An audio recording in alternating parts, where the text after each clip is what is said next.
उन्होंने कहा कि हे राजन सुन, हे सद्बुद्धि के धारक, तुमने जो पूछा है वह सब मैं कहूँगा। तुमने इस संसार में समन्तात भ्रमण कर जिस प्रकार सद्बुद्धि प्राप्त की है वह सब मैं निवेदन करूँगा। दुख देने वाले इस महान संसार में केवल तुमने ही भ्रमण नहीं किया है, किंतु कर्मों का संचय करने वाले अन्य लोगों ने भी कर्मोदय से इसमें भ्रमण किया है। हे राजन, इस जगत्रय में अपना हित चाहने वाले प्राणियों की दशाएं उत्तम, मध्यम और जघन्य के भेद से 3 प्रकार की वर्णित की गई है। उनमें से अभव्य जीव की दशा जघन्य है, भव्य की मध्यम है और सिद्धों की उत्तम है। जिनेंद्र भगवान ने सिद्ध गति को पुनरागमन से रहित तथा कल्याणकारिणी बतलाया है। यह सिद्ध गति शुद्ध है तथा सनातन सुख को देने वाली है। इंद्रिय रूपी वर्ण रोग से पीड़ित तथा मोह से अंधे मनुष्य इसे नहीं देख सकते हैं। जो मनुष्य श्रद्धा और संवेग से रहित है तथा हिंसा आदि 5 पापों से निवृत्त नहीं है, उनकी चतुर गति में भ्रमण करने वाली गति अर्थात दशा होती है। उनकी यह गति अत्यंत उग्र तमोगुण और रजोगुण से युक्त रहती है। अभव्य जीवों की गति अतिशय दुखपूर्ण तथा विनाश से रहित है और भव्य जीवों की गति मोक्ष प्राप्त करने वाली है, अर्थात अभव्य जीव सदा चतुर गति में ही भ्रमण करते रहते हैं और भव्य जीवों में इन्हीं का निर्वाण भी हो जाता है। जहाँ तक धर्म अधर्म आदि द्रव्य पाए जाते हैं उसे लोक कहते हैं और बाकी समस्त आकाश अलोक कहलाता है। संसार के समस्त प्राणी पृथ्वी आदि षटकाय को धारण करने वाले हैं। यह जीव राशि अनंत है, इसका क्षय नहीं होता है। इसलिए बालू के कण, आकाश अथवा चंद्रमा, सूर्य आदि की किरणें दृष्टांत है, अर्थात जिस प्रकार बालू के कणों का अंत नहीं है, आकाश का अंत नहीं है और चंद्र तथा सूर्य की किरणों का अंत नहीं है, उसी प्रकार जीव राशि का भी अंत नहीं है। चर अचर पदार्थों अर्थात त्रस स्थावर जीवों से सहित ये तीनों लोक अनादि अनंत है, स्वकीय कर्मों के समूह से सहित है तथा नाना योनियों के जीव इनमें भ्रमण करते रहते हैं। आज तक जितने सिद्ध हुए हैं, जो वर्तमान में सिद्ध हो रहे हैं और जो अनंत काल तक सिद्ध होंगे, वे जिनेंद्र देव के द्वारा देखे हुए धर्म के द्वारा ही होंगे, अन्य किसी प्रकार से नहीं। जो पाप कर्म के कारण संशय रूपी कलंक से व्याप्त है तथा धर्म की भावना अर्थात संस्कार रहित है, उसके सम्यक दर्शन कैसे हो सकता है। जो मनुष्य श्रद्धा से रहित है, उसके धर्म और धर्म के फल कहाँ से प्राप्त हो सकते हैं। जिनकी आत्मा सम्यक दर्शन से रहित है, जो अत्यंत उग्र कर्म रूपी कांचली से सब ओर से वेष्टित है, जो मिथ्या धर्म में अनुरक्त है और जो आत्महित से दूर रहते हैं, उन प्राणियों को अत्यंत दुख देने वाला अज्ञान ही प्राप्त होता है। अतनंतर हस्तिनापुर नगर में एक उपास्ती नाम का गृहस्थ था। उसकी दीपिनी नाम की स्त्री थी। वह दीपिनी मिथ्या अभिमान से पूर्ण थी, श्रद्धा से रहित थी, क्रोध तथा मात्सर्य रूपी विष को धारण करने वाली थी, दुष्ट भावों से युक्त थी। उसके शब्द सदा साधुओं की निंदा करने में तत्पर रहते थे। वह न कभी स्वयं किसी को आहार देती थी और न देते हुए किसी दूसरे की अनुमोदना करती थी। यदि कोई दान आदि सत्कार्यों में प्रवृत्त होता था तो उसे वह प्रयत्न पूर्वक मना करती थी। इत्यादि अनेक महादोषों से युक्त थी और कुतीर्थ की भावना से युक्त थी। इस प्रकार समय व्यतीत कर वह भयंकर तथा पार रहित संसार सागर में भ्रमण करने लगी। इसके विपरीत उपास्ती देही देही अर्थात देवो देवो इन 2 अक्षरों का अच्छी तरह अभ्यास कर अत्याधिक दान देकर पुण्य कर्म के प्रभाव से अंध्रपुर नामा नगर में मंद्र नामा गृहस्थ और उसकी धारिणी नामा स्त्री के धारण नाम का भाग्यशाली एवं अनेक बंधुजनों से युक्त पुत्र हुआ। उसकी नयन सुंदरी नाम की स्त्री थी। वह योग्य देश तथा काल में प्राप्त हुए साधुओं के लिए शुद्ध भाव से आहार देता था, जिसके फल स्वरूप अंत में समाधि पूर्वक शरीर का त्याग कर घाती खंड द्वीप संबंधी विदेह क्षेत्र में मेरु पर्वत की उत्तर दिशा में विद्यमान कुरुक्षेत्र में आर्य हुआ। वहाँ 3 पल्य तक भोग भोग कर स्वर्ग में उत्पन्न हुआ। वहाँ से च्युत होकर पुष्कलावती नगरी में राजा नंदीघोष और वसुधा रानी के नंदीवर्धन नाम का पुत्र हुआ। एक दिन राजा नंदीघोष उत्कृष्ट धर्म श्रवण कर प्रबोध को प्राप्त हुआ और नंदीवर्धन को पृथ्वी पालन का भार सौंप यशोधर मुनिराज के समीप दीक्षा लेकर महातप करने लगा तथा अंत में विधि पूर्वक शरीर त्याग कर स्वर्ग में उत्पन्न हुआ। इधर नंदीवर्धन गृहस्थ का धर्म धारण करने में लीन एवं पंच नमस्कार मंत्र की आराधना करने में तत्पर था। वह 1 करोड़ पूर्व तक महाभोगों को भोग कर तथा संन्यास से शरीर छोड़कर पंचम स्वर्ग में गया। वहां से च्युत होकर इसी विदेह क्षेत्र में सुमेरु पर्वत के पश्चिम की ओर विजयार्ध पर्वत पर स्थित शशिपुर नामा नगर में राजा रत्नमाली और रानी विद्युल्लता के सूर्य जय नाम का पुत्र हुआ।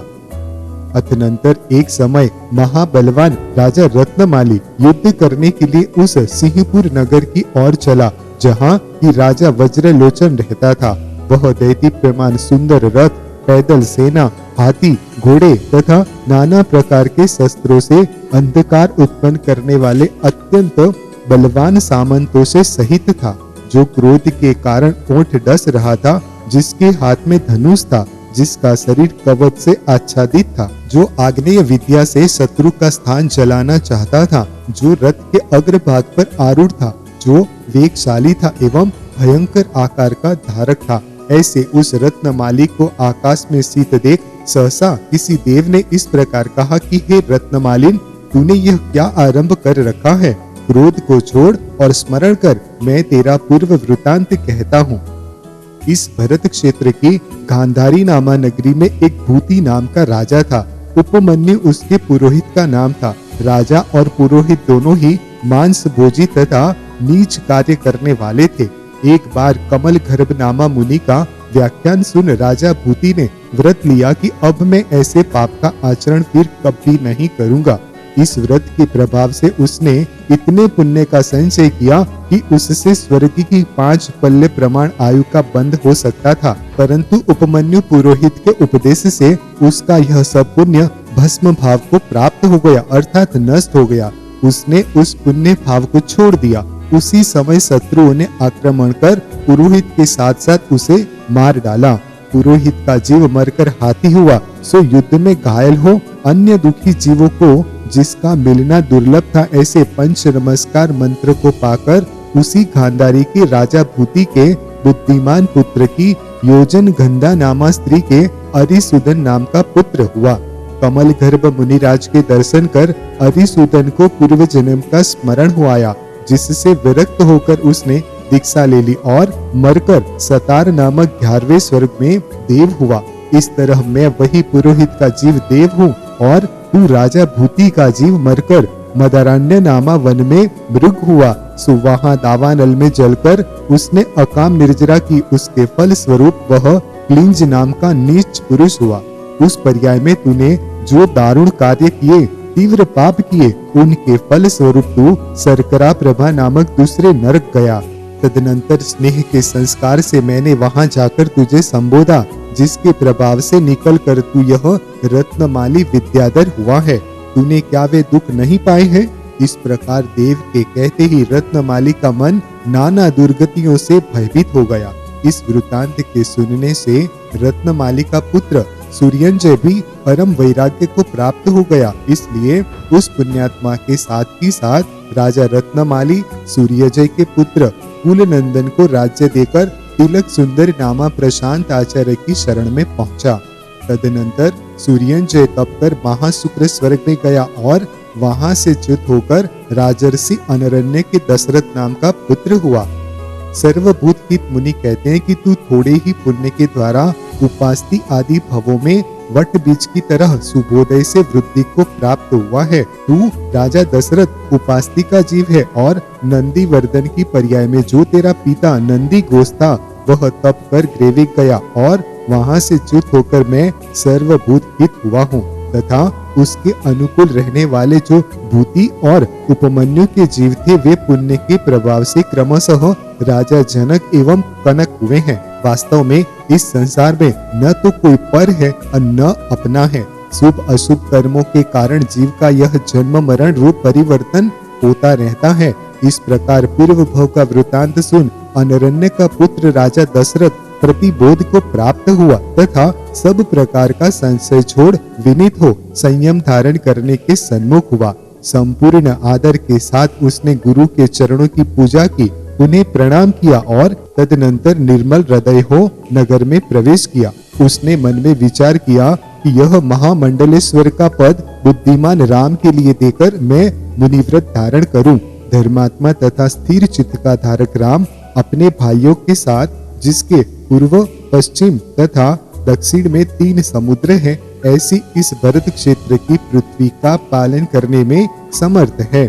इस प्रकार राज्य के मोह से विमुख और मुक्ति के लिए चित्त धारण करने वाले राजा दशरथ ऐसा विचार कर रहे थे कि उसी समय निर्मल चांदनी ही जिसका वस्त्र थी, चंद्रमा ही जिसका मुख था और कमल ही जिसके नेत्र थे, ऐसी शरद ऋतु रूपी स्त्री हिम से डर कर ही मानो कहीं जा छिपी और लगातार हिम के पड़ने से जिसने कमलों को कांति रहित कर दिया था तथा शीतल वायु से जिसने समस्त संसार को व्याकुल बना दिया था, ऐसा हेमंत काल आ पहुंचा।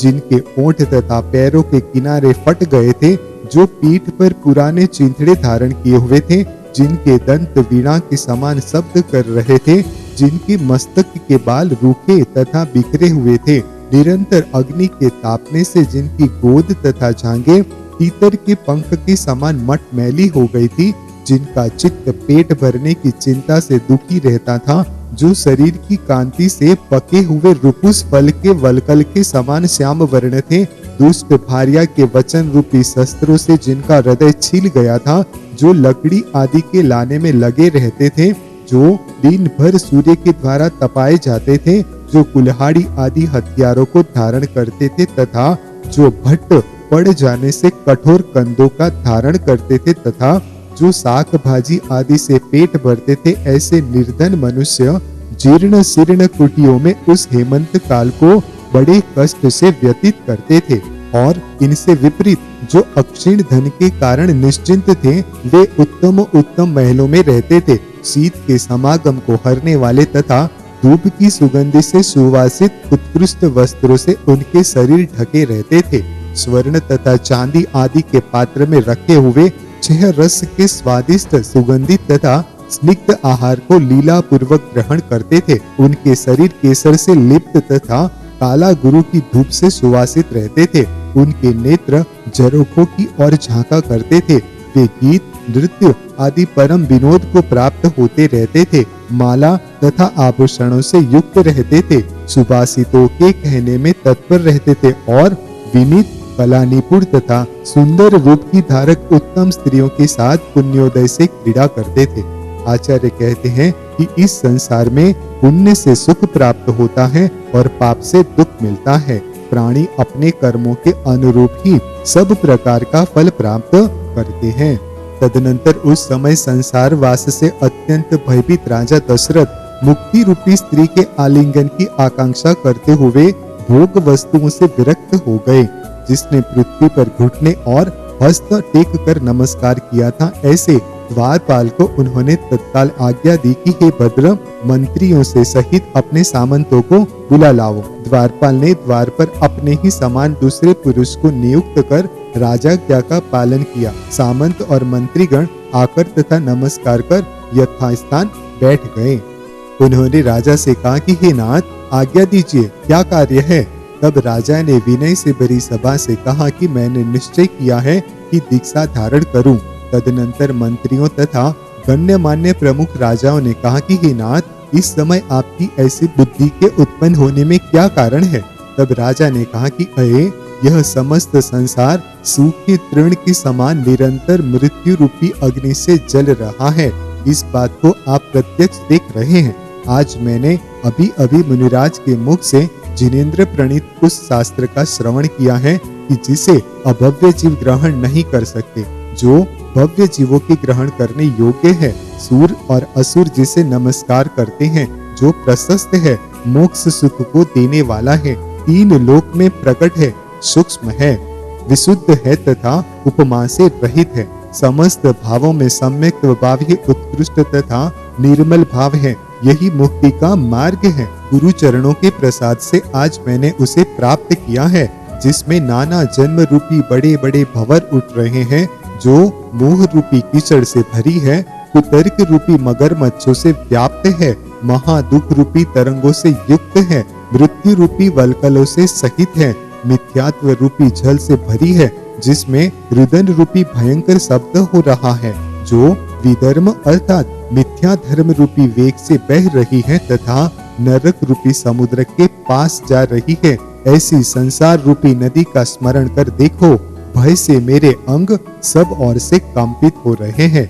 आप लोग मोह के वशीभूत हो व्यर्थी कुछ मत कहिए, अर्थात मुझे रोकिए नहीं, क्योंकि प्रकट स्थान में सूर्य के विद्यमान रहते अंधकार का निवास कैसे हो सकता है। आप लोग मेरे प्रथम पुत्र का शीघ्र ही राज्याभिषेक कीजिए, जिससे मैं निर्विघ्न हो तपोवन में प्रवेश कर सकूं। ऐसा कहने पर महाराज का दृढ़ निश्चय जानकर मंत्री तथा सामंत वर्ग परम शोक को प्राप्त हुए। सभी के मस्तक नीचे हो रहे, वे अंगुली से भूमि को खोदने लगे। उनके नेत्र आंसुओं से व्याप्त हो गए और सभी क्षण भर में प्रभाहीन हो चुपचाप बैठ रहे। प्राणनाथ निश्चित रूप से निर्ग्रंथ व्रत को धारण करने वाले हैं। यह सुनकर समस्त अंतःपुर एकत्रित हो परम शोक को प्राप्त हुआ। स्त्रियों ने जो विनोद प्रारंभ कर रखे थे, उन्हें छोड़कर आंसुओं से नेत्र भर लिए तथा आभूषणों का अत्यधिक शब्द करती हुई वे रुदन करने लगी। पिता को विरक्त देख भरत भी प्रतिबोध को प्राप्त हुआ। वह विचार करने लगा कि ओहो, यह स्नेह का बंधन बड़ा कष्टकारी तथा दुख से छेदने योग्य है। वह सोचने लगा कि सम्यक ज्ञान को प्राप्त हुए पिता को इस अव्यापार अर्थात नहीं करने योग्य चिंता से क्या प्रयोजन है। जब ये दीक्षा ही लेना चाहते हैं, तब इन्हें राज्य की चिंता क्यों होनी चाहिए। मुझे किसी से पूछने की कोई आवश्यकता नहीं है। मैं तो तीव्र दुख से भरे संसार के क्षय का कारण जो तपोवन है, उसमें शीघ्र ही प्रवेश करता हूँ। रोगों के घर स्वरूप इस नश्वर शरीर से भी मुझे क्या प्रयोजन है। फिर भाई बंधु जो अपने अपने कर्म का फल भोग रहे हैं, उनसे क्या प्रयोजन हो सकता है। मोह से अंधा हुआ यह प्राणी अकेला ही जन्म रूपी वृक्षों से व्याप्त इस दुखदायी अटवी में भ्रमण करता रहता है। तदनंतर कलाओं की कला को जानने वाली कैकेयी चेष्टाओं से भरत का अभिप्राय जानकर अत्यधिक शोक करने लगी। वह सोचने लगी कि भरता और गुणी पुत्र दोनों ही मेरे नहीं रहे हैं, अर्थात दोनों ही दीक्षा धारण करने के लिए उद्यत हैं। इन दोनों को रोकने के लिए मैं किस निश्चित उपाय का अवलंबन करूं। इस प्रकार चिंता को प्राप्त तथा अत्यंत व्याकुल हृदय को धारण करने वाली कैकेयी के मन में शीघ्र ही स्वीकृत वर मांगने की बात याद आ गई। वह अपने विचारों में दृढ़ राजा दशरथ के पास बड़ी प्रसन्नता से गई और बहुत भारी तेज के साथ अर्ध आसन पर बैठकर बोली कि हे नाथ, आपने उस समय प्रसन्न होकर समस्त राजाओं और पत्नियों के सामने कहा था कि जो तू चाहेगी दूंगा। सो हे नाथ, इस समय वह वर मुझे दीजिए। सत्य धर्म के कारण उज्जवल तथा निर्मल जो आपकी कीर्ति है, वह दान के प्रभाव से समस्त संसार में फैल रही है। तदनंतर राजा दशरथ ने कहा कि हे प्रिय, तू अपना अभिप्राय बता। हे उत्कृष्ट अभिप्राय को धारण करने वाली प्रिय, जो तुझे इष्ट हो सो मांग, अभी देता हूँ। राजा के इस प्रकार कहने पर जिसने उसका निश्चय जान लिया था, ऐसी कैकेयी आंसू डालती हुई बोली कि हे नाथ, आपने ऐसा कठोर चित्त किस कारण किया है, बताइए। हम लोगों ने ऐसा कौन सा अपराध किया है कि जिससे आप हम लोगों को छोड़ने के लिए उद्यत हुए हैं। हे राजन, आप तो यह जानते ही है कि हमारा जीवन आपके अधीन है। जिनेंद्र भगवान के द्वारा कही हुई दीक्षा अत्यंत कठिन है, उसे धारण करने की आज आपने बुद्धि क्यों की। हे प्राणवल्लभ, आपका यह शरीर इंद्र के समान भोगों से पालित हुआ है, सो अत्यंत कठिन नाना प्रकार का मुनिपना कैसे धारण करेगा। कैकेयी के इस प्रकार कहने पर राजा दशरथ ने कहा कि प्रिय, समर्थ के लिए क्या भार है, तू तो केवल अपना मनोरथ बता। जो मुझे करना है उसे मैं अब अवश्य ही प्राप्त होऊंगा। पति के इस प्रकार कहने पर प्रदेशिनी नामा अंगुली से पृथ्वी को खोदती हुई कैकेयी ने मुख नीचा कर कहा कि हे नाथ, मेरे पुत्र के लिए राज्य प्रदान कीजिए। तब दशरथ ने कहा कि हे प्रिय, इसमें लज्जा की क्या बात है? तुमने अपनी धरोहर मेरे पास रख छोड़ी थी, सो इस समय जैसा तुम चाहती हो वैसा ही हो। शोक छोड़ो, आज तुमने मुझे ऋण मुक्त कर दिया। क्या कभी मैंने तुम्हारा कहा अन्यथा किया है? उसी समय उन्होंने उत्तम लक्षणों से युक्त नमस्कार करते हुए विनय राम को बुलाकर कुछ खिन्न चित्त से कहा कि हे वत्स, कला की पारगामी इस चतुर कैकई ने पहले भयंकर युद्ध में अच्छी तरह मेरे सारथी का काम किया था। उस समय संतुष्ट होकर मैंने पत्नियों तथा राजाओं के सामने प्रतिज्ञा की थी, जो यह चाहे सो दूं, परंतु उस समय इसने वह वर मेरे पास न्यास रूप से रख छोड़ा था। अब किसी की अपेक्षा नहीं रखने वाली यह तेजस्विनी किसी खास अभिप्राय से उस वर को इस प्रकार मांग रही है कि मेरे पुत्र के लिए राज्य दीजिए।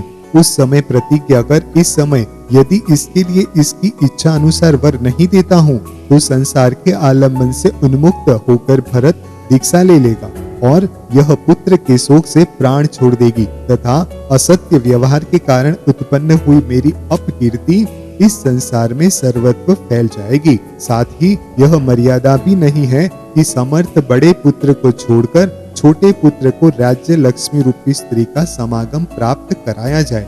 जब भरत के लिए समस्त राज्य दे दिया जाएगा, तब क्षत्रिय संबंधी परम तेज को धारण करने वाले तुम लक्ष्मण के साथ कहां जाओगे, यह मैं नहीं जानता हूँ। तुम पंडित निपुण पुरुष हो, अतः बताओ कि इस दुख पूर्ण बहुत भारी चिंता की बात के मध्य में स्थित रहने वाला मैं क्या करूं? तदनंतर उत्तम अभिप्राय के कारण जिनका चित्त अतिशय प्रसन्न था और अपनी दृष्टि पैरों पर लगाए हुए थे, ऐसे राम ने उत्तम विनय को धारण करते हुए इस प्रकार कहा कि हे पिताजी, आप अपने सत्य व्रत की रक्षा कीजिए और मेरी चिंता छोड़िए। यदि आप अपकीर्ति को प्राप्त होते हैं तो मुझे इंद्र की लक्ष्मी से भी क्या प्रयोजन है? निश्चय से उत्पन्न हुए तथा घर की इच्छा रखने वाले पुत्र को वही कार्य करना चाहिए कि जिससे माता पिता किंचित भी सुख को प्राप्त न हो, जो पिता को पवित्र करे अथवा शोक से उसकी रक्षा करे, यही पुत्र का पुत्रपना है, ऐसा विद्वान लोग कहते हैं। इधर जब तक पिता पुत्र के बीच सभा को अनुरक्त करने वाली यह कथा चल रही थी, तब तक मैं संसार को नष्ट करूं, ऐसा दृढ़ निश्चय कर भरत महल से नीचे उतर पड़ा। यह देख लोग हाहाकार करने लगे। पिता ने स्नेह से दुखित चित्त होकर उसे रोका। वह पिता का आज्ञाकारी था, अतः रुककर सामने पृथ्वी पर खड़ा होना चाहता था, परंतु पिता ने उसे गोद में बैठाकर उसका आलिंगन किया, चुम्बन किया और इस प्रकार कहा कि हे पुत्र, तू राज्य का पालन कर, मैं तपोवन के लिए जा रहा हूँ। इसके उत्तर में भरत ने कहा कि मैं राज्य की सेवा नहीं करूँगा, मैं तो दीक्षा धारण कर रहा हूँ। यह सुनकर पिता ने कहा कि हे पुत्र, अभी तू नवीन वय से सुंदर है, अतः मनुष्य जन्म का सारभूत जो सुख है उसकी उपासना कर, पीछे वृद्ध होने पर दीक्षा धारण करना। पिता के इस प्रकार कहने पर भरत ने कहा कि हे पिताजी, मुझे व्यर्थ ही क्यों मोहित कर रहे हो? मृत्यु बालक अथवा तरुण की प्रतीक्षा नहीं करती। इसके उत्तर में पिता ने कहा कि हे पुत्र, गृहस्थ आश्रम में भी तो धर्म का संचय सुना जाता है। यद्यपि शूद्र मनुष्य इसे नहीं कर सकते हैं, पर जो उत्तम पुरुष हैं वे तो राज्य पाकर भी करते ही हैं। पिता के इस प्रकार कहने पर भरत ने कहा कि हे पिताजी, जो इंद्रियों के वशीभूत है तथा काम क्रोध आदि से परिपूर्ण है, ऐसे गृह सेवी मनुष्य की मुक्ति कैसे हो सकती है? इसके उत्तर में पिता ने कहा कि हे वत्स, एक भव में मुक्ति किन्हीं विरले ही मनुष्य को प्राप्त होती है, अधिकांश मुनियों को मुक्ति नहीं मिलती। इसलिए घर में रहकर ही धर्म धारण करो। पिता के इस प्रकार कहने पर भरत ने कहा कि हे पिताजी, यद्यपि ऐसा है, तथापि गृहस्थ आश्रम से क्या प्रयोजन है, क्योंकि उससे मुक्ति की प्राप्ति नहीं होती, यह बिल्कुल निश्चित है। और दूसरी बात यह है कि मेरी मुक्ति अनुक्रम से नहीं होगी, मैं तो इसी भव से प्राप्त करूंगा। अनुक्रम से होने वाली मुक्ति दूसरे ही के योग्य है। क्या गरुड़ वेग से अन्य पक्षियों के समान होता है? शूद्र मनुष्य काम रूपी ज्वाला से परम दाह को प्राप्त होते हुए जिह्वा और स्पर्शन इंद्रिय संबंधी कार्य करते हैं, पर उनसे उन्हें संतोष प्राप्त नहीं होता। काम रूपी अग्नि में ज्यों ज्यों भोग रूपी घी डाला जाता है, त्यों त्यों वह अत्यंत वृद्धि को प्राप्त होती है और संताप को उत्पन्न करती है। प्रथम तो ये भोग बड़ी कठिनाई से प्राप्त होते हैं, फिर इनकी रक्षा करना कठिन है। ये देखते देखते क्षण भर में नष्ट हो जाते हैं और इनको भोगने वाला व्यक्ति पाप के कारण नियम से परम दुख देने वाली दुर्गति को प्राप्त होता है। हे पिताजी, मैं संसार से अत्यंत भयभीत हो चुका हूँ, इसलिए मुझे अनुमति दीजिए जिससे मैं वन में जाकर विधि पूर्वक मोक्ष का कारण जो तप है उसे कर सकूं। हे पिताजी, यदि मोक्ष संबंधी सुख घर में भी मिल सकता है तो फिर आप ही इसका त्याग क्यों कर रहे हैं? आप तो महाबुद्धिमान हैं।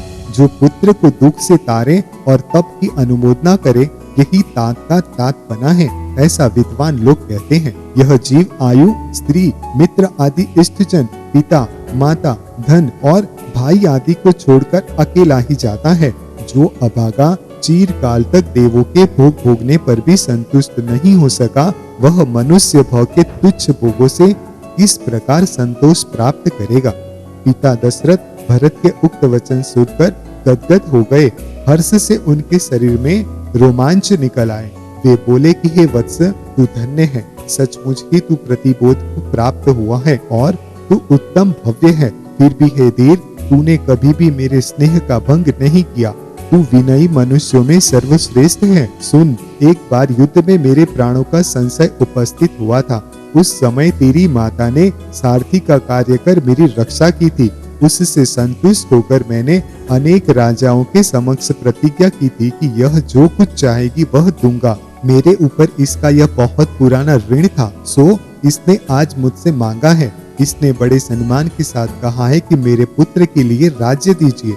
इसलिए हे पुत्र, तू इंद्र के समान यह निष्कंटक राज्य कर, जिससे असत्य प्रतिज्ञा के कारण मेरी अकीर्ति समस्त संसार में भ्रमण नहीं करे। और जिनका शरीर सुख से निरंतर पालित हुआ है, ऐसी यह तेरी माता इस महाशोक से दुखी होकर प्राण छोड़ देगी। अपत्य अर्थात पुत्र का अपत्यपना यही है कि जो माता पिता को शोक रूपी महासागर में नहीं गिरने देता है, ऐसा विद्वज्जन कहते हैं। तदनंतर प्रेम पूर्ण दृष्टि से देखते हुए राम ने भी उसका हाथ पकड़कर मधुर शब्दों में इस प्रकार कहा कि हे भाई, पिताजी ने जो कहा है वह दूसरा कौन कह सकता है। सो ठीक ही है, क्योंकि समुद्र के रत्नों की उत्पत्ति सरोवर से नहीं हो सकती। अभी तेरी अवस्था तप करने योग्य नहीं है, इसलिए राज्य कर, जिससे पिता की चंद्रमा के समान निर्मल कीर्ति फैले। जिसका शरीर शोक से संतप्त हो रहा है, ऐसी यह तेरी माता तेरे समान भाग्यशाली पुत्र के रहते हुए यदि मरण को प्राप्त होती है तो यह ठीक नहीं होगा। पिता के सत्य की रक्षा करने के लिए हम शरीर को भी छोड़ सकते हैं। फिर तू बुद्धिमान होकर भी लक्ष्मी को क्यों नहीं प्राप्त हो रहा है? मैं किसी नदी के किनारे पर्वत अथवा वन में वहां निवास करूंगा जहां कोई जा नहीं सकेगा। इसलिए तू इच्छा अनुसार राज्य कर। हे गुणों के आलय, मैं अपना सब भाग छोड़ मार्ग का ही आश्रय ले रहा हूँ। मैं पृथ्वी पर तुझे कुछ भी पीड़ा नहीं पहुँचाऊंगा, इसलिए लंबी और गर्म सांस मत ले। संसार का भय छोड़, पिता की बात मान और न्याय में तत्पर रहकर पृथ्वी की रक्षा कर। हे भाई, जिस प्रकार चंद्रमा ग्रहों के समूह को अलंकृत करता है, उसी प्रकार तू इक्ष्वाकुओं के इस लक्ष्मी संपन्न निर्मल एवं अत्यंत विशाल कुल को अलंकृत कर। जो पिता के वचन की रक्षा करता हुआ दैदीप्यमान होता है, वही भाई का भाई बना है, ऐसा विद्वानों ने कहा है। इतना कहकर राम पृथ्वी तल का स्पर्श करने वाले सिर से भावपूर्वक पिता के चरणों में प्रणाम कर लक्ष्मण के साथ उनके पास से चले गए। इसी बीच में यद्यपि राजा दशरथ मूर्छा को प्राप्त हो गए तो भी किसी को इसका पता नहीं चला, क्योंकि वे जिस खंबा से टिक कर बैठे हुए थे, मूर्छा के समय भी पुतले के समान उसी खंबा से टिक बैठे रहे। राम शीघ्र ही धनुष उठाकर माता के पास गए और प्रणाम कर पूछने लगे कि मैं अन्य पृथ्वी अर्थात देशांतर को जाता हूँ। राम की बात सुनकर माता को मूर्छा आ गई, सो मानो दुख का ज्ञान रोककर उसने सखी का कार्य किया। तदनंतर क्षण भर के बाद जब मूर्छा दूर हुई तथा चैतन्य प्राप्त हुआ, तब आंखों में आंसू भरकर माता अपराजिता कौशल्या बोली कि हे वत्स, तू कहाँ जा रहा है? हे उत्तम चेष्टा के धारक पुत्र, तू मुझे शोक रूपी महासागर में डालकर क्यों छोड़ रहा है? हे पुत्र, तू बड़ा दुर्लभ है। सैकड़ों मनोरथ के बाद मैंने तुझे पाया है। जिस प्रकार शाखा का आलंबन प्रारोह अर्थात पाया होता है, उसी प्रकार माता का आलंबन पुत्र होता है। इस प्रकार हृदय में चुभने वाला विलाप करती हुई माता को प्रणाम कर मातृ भक्ति में तत्पर रहने वाले राम ने कहा कि माता, तुम विषाद को प्राप्त मत हो। मैं दक्षिण दिशा में योग्य स्थान देखकर तुम्हें ले जाऊंगा, इसमें कुछ भी संशय नहीं है। पिता ने कैकेयी माता को वरदान देने के कारण पृथ्वी भरत के लिए दे दी है। यह समाचार निश्चित ही आपके कर्णमूल तक आ गया होगा। अब यह पृथ्वी जहाँ समाप्त होती है, उसके अंत में किसी महाअटवी में, विंध्याचल में, मलय पर्वत पर अथवा समुद्र के निकट किसी अन्य देश में हे माता अपना स्थान बनाऊंगा। सूर्य के समान जब तक मैं इस देश के समीप ही रहूंगा, तब तक भरत रूपी चंद्रमा की आज्ञा ऐश्वर्य से संपन्न नहीं हो सकेगी। तदनंतर जो अत्यंत दुखी थी और जिसके नेत्र स्नेह से कातर हो उठे थे, ऐसी माता रोती हुई नवनिवृत्त पुत्र का आलिंगन कर बोली कि हे पुत्र, मेरा आज ही तेरे साथ चला जाना उचित है, क्योंकि तुझे बिना देखे मैं प्राण धारण करने के लिए कैसे समर्थ हो सकूंगी। पिता, पति अथवा पुत्र, ये तीन ही कुलवती स्त्रियों के आधार हैं। इनमें मेरे पिता तो अपना समय पूरा कर चुके हैं और पति दीक्षा लेने के लिए उत्सुक हैं। इस प्रकार इस समय मेरे जीवन का आधार एक तू ही है। सो यदि तू भी मुझे छोड़ रहा है तो बता, मैं किस दशा को प्राप्त हूँ? यह सुन राम ने कहा कि हे माता, पृथ्वी पत्थरों से अत्यंत कठोर है। आप उस ऊंची नीची पृथ्वी पर पैरों से किस प्रकार चल सकोगी?